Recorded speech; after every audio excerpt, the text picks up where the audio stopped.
Ladies, how are you doing? Welcome to my channel. Hope you are great. Disclaimer: this video reflects my personal opinions and comment or it is not intended to harass, harm, or defame any individual. Content is for discussions and educational purposes. So I came across this video where this man was talking about white on white crime, and you and I know that there is this stereotype about black on black crime, which you and I personally, you knew it that there is nothing like black on black crime. That thing is just a stereotype or a made up something that they use on us for no reason, right? But then these people are the people that sit down and watch themselves do crime, but they don't talk about it. So somebody decided to remind them that enough of you guys always ready to talk about black on black crime when you guys are the real deal when it comes to that. And then I told a story about shoplifting and the rest of it, right? Now, let me tell us something because some people really do not want to agree to this. When we talk about mass Pe0ple, so it is some people like road rage Pe0ple, some people, all of it. But the thing is that I think they have selective amnesia. Some of them don't want to even remember that. They don't want to talk about it, which they actually do not talk about. Now, I remember when Charlie Kirk was unalive, they were praying so that it would be someone that looked like me. And a governor actually went on live television to say that he prayed all night, hoping that it is going to be immigrants so that they will show them how they do it. Finding out that it is someone that looked like them, they didn't show him how they do it anymore. Let's get into this video.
Oh, we want to talk about crime. We want to talk about crime. You want to talk about mothers. Oh, you want to talk about mothers. Everybody worried about brown people, gay people, trans people. Let me tell you who you should be worried about. I got my notes right here. 42% of murders, white people. 55% of burglars, white men. 50 to 56% of kidnappers, white. 55 to 60% of assaults are committed by white men. 55% of child sex abuse cases are against white men. 52 to 55% of hate crimes, white people. 91% of family annihilation. 91%! White men. 55 to 60% of assaults are committed by white men. 72% of all rape arrests are white people, and 57% of sexual assaults are committed by white men. 62% of school and mass shooters, white men. Caucasian males. Caucasian men. The only statistics that they don't lead in, you know what they are? Exonerations and wrongful convictions. You know why? Because we do. You want to talk about who's violent? You want to talk about who the real terrorists are? You want to talk about domestic terrorism? Domestic... I'm not sorry for my outburst. 60 to 70%, if you want to get less violent, 60 to 70% of white-collar criminals, white men. So not only will they beat you, sexually assault you, regularly assault you, steal from you, because they also lead in property crimes, they'll embezzle money from your businesses. They'll they'll commit fraud. Every company needs an HR department because of white men. It's always white. God damn. I already know. Some dumbass in my comments gonna be talking about, why don't you talk about per capita? Why don't y'all stop touching kids? Why don't y'all stop setting up academies to fucking teach each other how to assault your wives? Fuck! I'm cutting weight for a jiu-jitsu tournament. I'm not sorry for my outburst. I'm hungry and I'm pissed off. I don't like you! Obviously, domestic terrorism is a real problem. And we see who the real perpetuators of domestic terrorism are. White women. If your husband's a weirdo, call somebody. But y'all ain't safe from this either, because the majority of the people who kidnap infants, white women. Yeah, y'all account for 60 to 70% of non-family infant abductions, so that's a problem. Seems like we need a different counterterrorism task force. And I'm just saying. I really want a cookie and some ice cream right now. Goodbye. As a person of color who's worked in corporate America over the years, it is wild to me how many white people are being scammed by other white people. And a lot of times they will look at like black and brown people as suspicious in the corporate world when it comes to like their accounts. But really, when it comes to getting scammed out of money, it is other white people. And no one believed me. No one believed me. But here's what happened. Okay, I was working at this marketing agency. This was years ago. This is not a current marketing agency. This was a marketing agency I worked at years ago. And they had clients paying $20K a month. And they were doing next to nothing for these accounts. And that's pretty common in the marketing world. Like, it's a lot of times it's pretty easy to just be like, I mean, a lot of times they would pitch to clients and they would be like, you're going to get SEO, you're going to get paid ads, you're going to get strategy. And the client would be like, awesome, here's 10K. And then they would do little to nothing for this client. A lot of times what they will do is pin the work on the social media girl, which is usually me. And what they do is they give her all the work, or the social media person all the work, and it looks like stuff's being done. So the client looks at like their Instagram, their Facebook, and they're like, oh, great, these posts are great, but there really isn't anything else happening. So this marketing agency, there was one client in particular who was paying $10K a month for their account. And the guy in charge of their account, he was doing nothing. I think he was actually embezzling money from the company, but that's that's like a topic for another video, but I'm pretty sure he was like embezzling money. Anyway, he runs to my desk. Actually, I had a cubicle. I was the only black person working at this office, and I was the only person with a cubicle who didn't have an office. Anyway, he runs to my cubicle and he's like, we need to do something for this client. It's December. So she had been paying all year and there was nothing done to her account. And so he comes to me and he's like, we need to get an influencer campaign. We need to get paid ads. We as in me.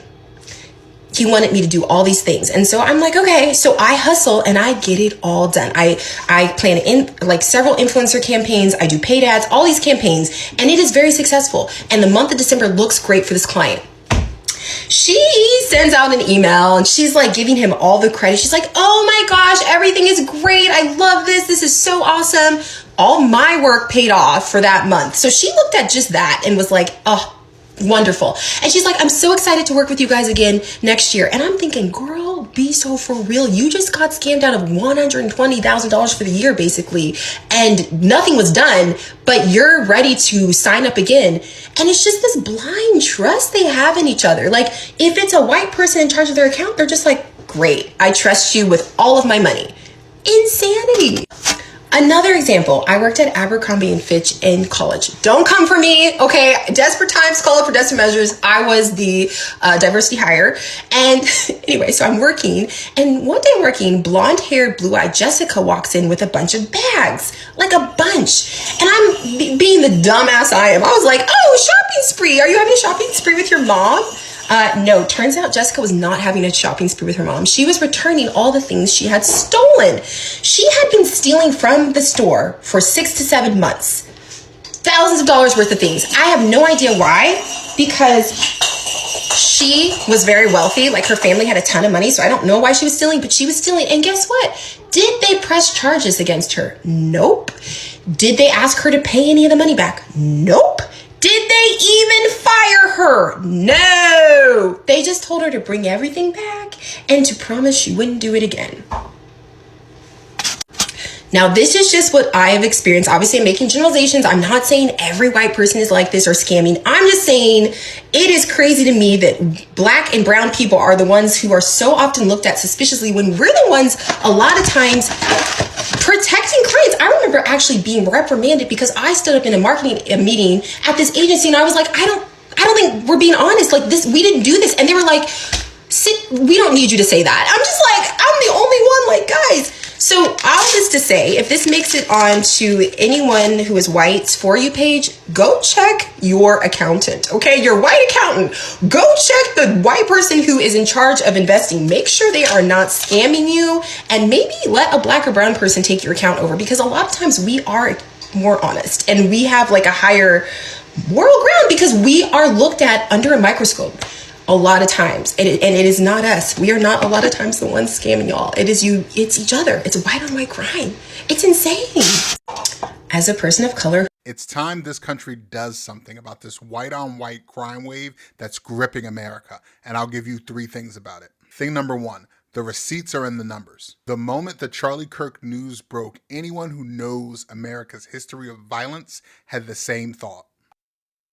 According to the FBI and the Justice Department, 81% of violent crimes committed against white people are committed by white people. And according to the Rockefeller School of Government, 55% of mass shooters are white. That is a criminal profile we are not paying close enough attention to. Thing number 2, the media lies to you for profit.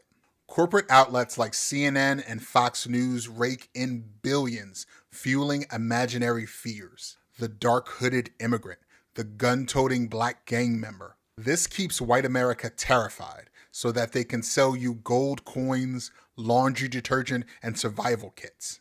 But here's the truth. The Cato Institute found that undocumented immigrants are 26 times less likely than native-born Americans to be convicted of violent crimes like homicide. The fear they sell you isn't just unfounded, it's a con designed to keep you scared and spending.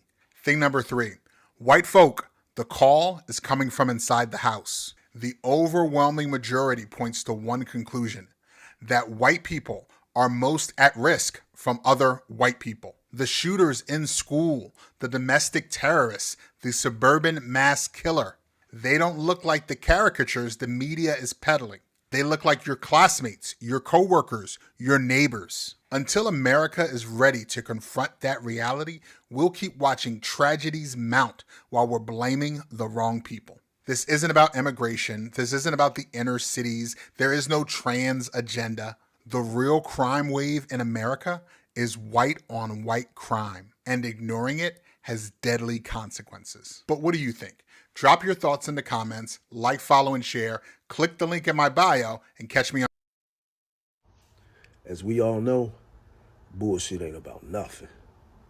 White on white crime is the problem in America. You heard me correctly. White on white crime is a bigger problem than black on black crime in America.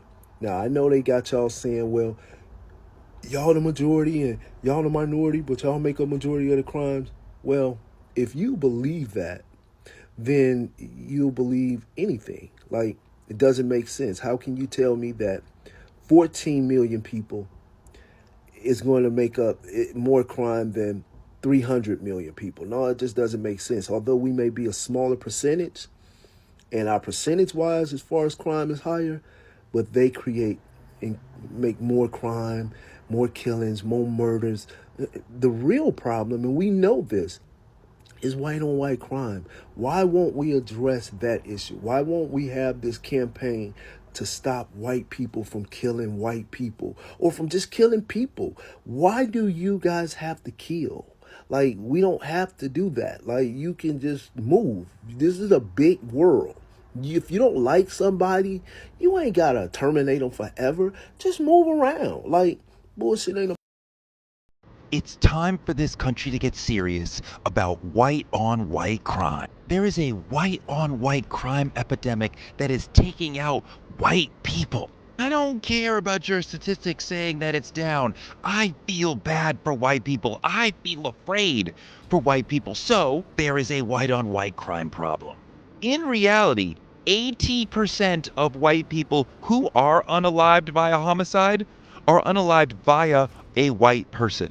You are white, you are vastly more likely to be unalived by a white person than a black person. I know that doesn't fit with how Joe Scarborough feels about crime, how Jeanine Pirro feels about crime, how Trumpy feels about the roving gangs of youths in the streets. When they say roving gangs of youths, y'all hear black people. They talk about 13-year-olds. They're talking about black people. I'm not saying black people are doing this shit. I'm saying this is dog whistling. Crime is overwhelmingly intraracial. People generally commit crimes against people who are in proximity to them. And we're in a de facto segregated nation, so most white people live around white people. Same for black people. So white people, y'all are getting unalived by other white people. Your fear of black roving gangs is completely unfounded because overwhelmingly the most likely person to unalive you is Joe or John or Jim, not Pookie or Kwame. But crime is always political. We are never talking about actual statistics. We are always talking about how white people feel about black people who are impoverished and their fear that they will try to do something violent to them. If white people were as afraid of the white people who are actually likely statistically to unalive them, as opposed to the black people who are statistically not likely to unalive them, then we might actually have something. But crime is generally middle-class people saying, oh my God, I'm afraid of getting robbed on the street by a young... Listen, I'm not for crime, but white-on-white crime, white-on-white fights, I will sit there and watch it with fucking popcorn, okay? That's kind of what's happening right now. It's just two white people, and then the head white person is like, blame it on the immigrants and the blacks and the gays and the trans, and then you guys are like, that's not as funny. But I will say, you guys bullying each other, like that, I just eat that shit up. This video. I love the fact that my people are also talking about their own, because on daily basis we wake up to black on black this, black. When you and I know there ain't anything like black on black shit, you know that. The same crime that is happening in their community is happening in every other person's community. It's also happening in my community. There is no way. It's just like telling me that I don't know how to say this, but like people are getting are having children out of wedlock or something. It's happening in every damn community, but some people will never agree that it's happening in their own community, right? Because they want to appear nice, kind, good, and all that. I remember when Charlie Hurt was unalive. You and I know that it is actually not in my people's culture to do some certain things. It is 1 out of 10, but for some people it is 10 out of 10, right? And when that story started spreading, that it's most, I mean, like they were already ready to come and fight people that look like me without even knowing the person, that not until they found out it was someone that looked like them, and then the story changed. And still they were unhappy. They really wanted it so bad to be someone, people that look like me, which did not happen. Who did it? Someone from them. Massive, someone from them, someone from them. But then now let me tell us something, because each time, you guys know I am Nigerian, and there is always this stereotype around Nigerians that, like, there are scammers. I am going to be truthful, raw truthful with you all. Scammer, they are scamming and all that. But then sometimes they also found out that the people doing the scamming and using Nigerians as the scammers are also white people. Like, what? And some of them will say that they are the prince of this. So the prince you've been talking to is actually not Nigeria. He's been actually living next to you. Is a white man. So all this, but they don't find anything wrong in it, except it is another person. Just like what happened to Charlie when he was unalive.